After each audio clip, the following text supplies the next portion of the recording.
Assalamualaikum warahmatullahi wabarakatuh. Salam kompak buat para penggemar koi.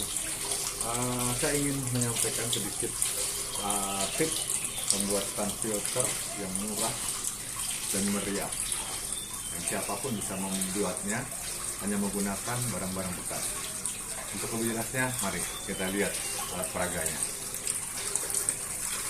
Di sini kita hanya butuhkan untuk chamber, 2 chamber, yaitu menggunakan kaleng cat udah bekas. Ini relatif gampang didapat nih di mana-mana dan harganya juga tidak mahal. Apa yang akan kita lakukan di sini?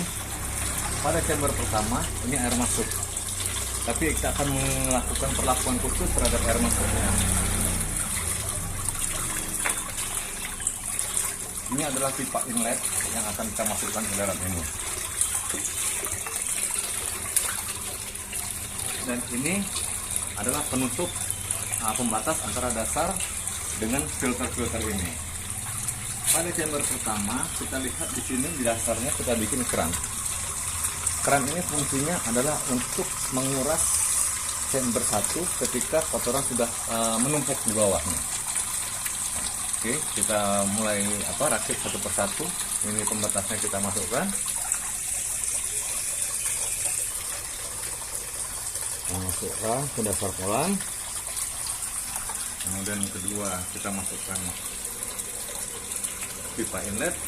Pipa inlet ini sengaja saya bikin seperti ini, ada elbow di kedua ujungnya agar supaya ketika di dalam chamber nanti ini seperti ini airnya akan keluar.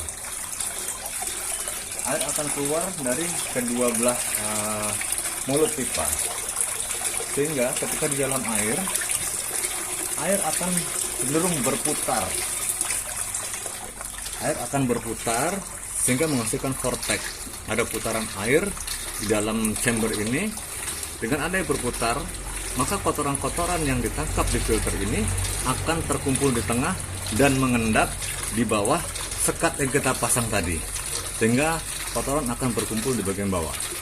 Oke, kita lanjut instalasinya. Ini pipa inlet sudah kita taruh.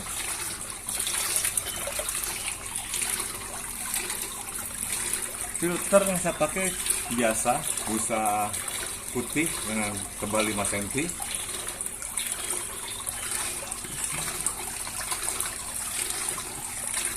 Saya menggunakan 3 lapis agar supaya sedimennya semakin tertangkap, karena pori-porinya semakin rapat.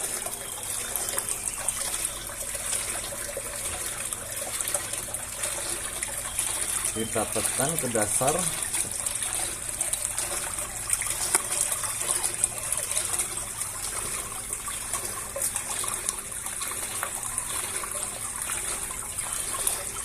Sampai dia panas.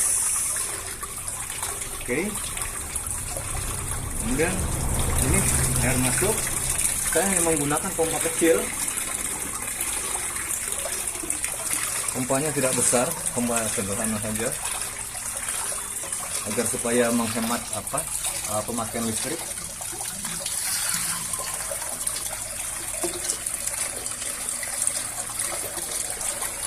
Ini kita masukkan.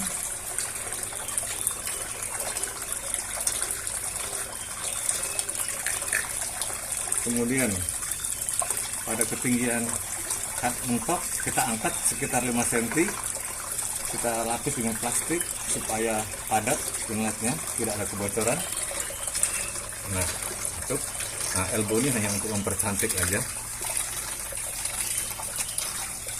Maka air yang dari tengah ini akan mengalir di dasar di chamber 1, yang kemudian dengan tekanan air akan naik ke atas yang sudah tersaring kotorannya dan mengalir pada pipa outlet.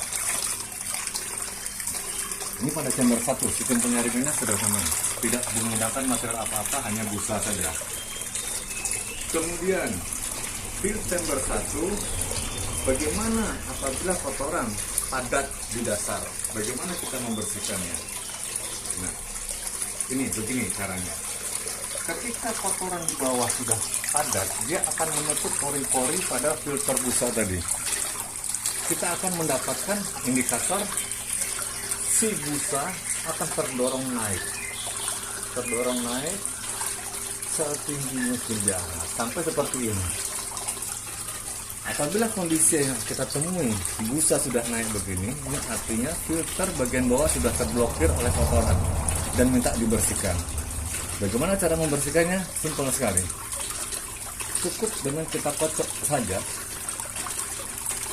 Ini sambil diputar sehingga semua bagian bawah daripada filter tadi terpukul, jadi seperti digetarkan begini sehingga kotoran-kotoran itu akan rontok.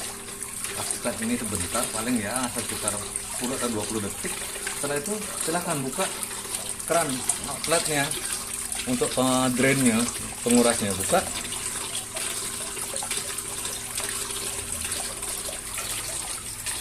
Nah, ini terjadi air dalam chamber 1 berkurang terus sampai habis.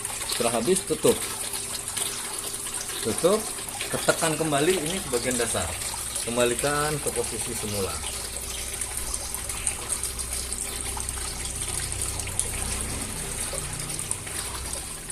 Oke, pasang lagi spot inletnya.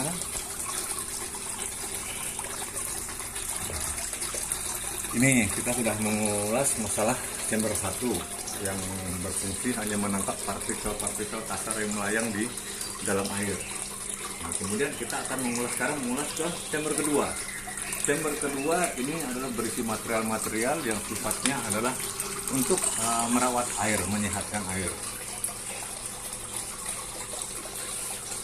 Kalau tadi pada chamber pertama air masuk dari dasar kemudian keluar di atas, di pada chamber kedua saya balik, air masuk dari atas akan keluar ke bawah. Nah, tolong disorot ke sini.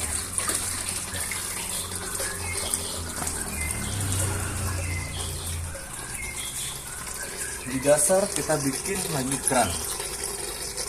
Fungsi keran ini adalah untuk outlet. Kenapa harus dari keran? Nah, nanti kita akan ulas di belakang.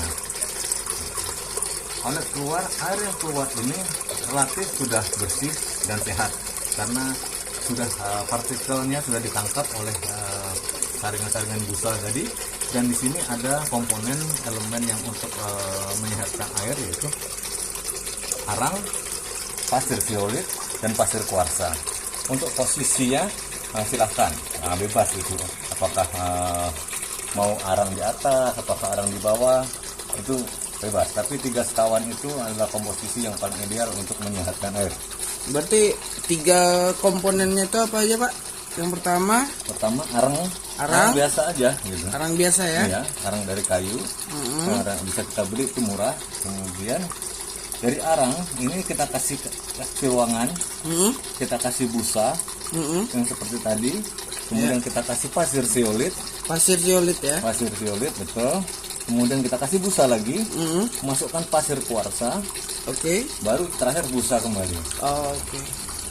Insya Allah ini air Anda sudah untuk ikan sudah sehat.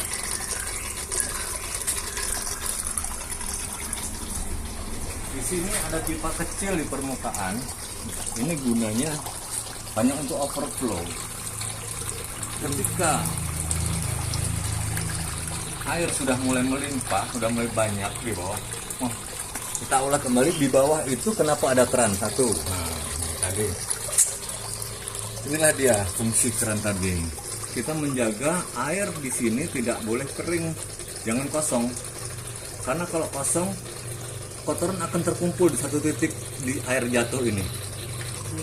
Tapi dengan adanya air di dalam ini, dia akan berputar. Nah, dengan berputarnya dia, kotoran akan terbagi rata di seluruh permukaan filter ini. Dan ini overflow ketika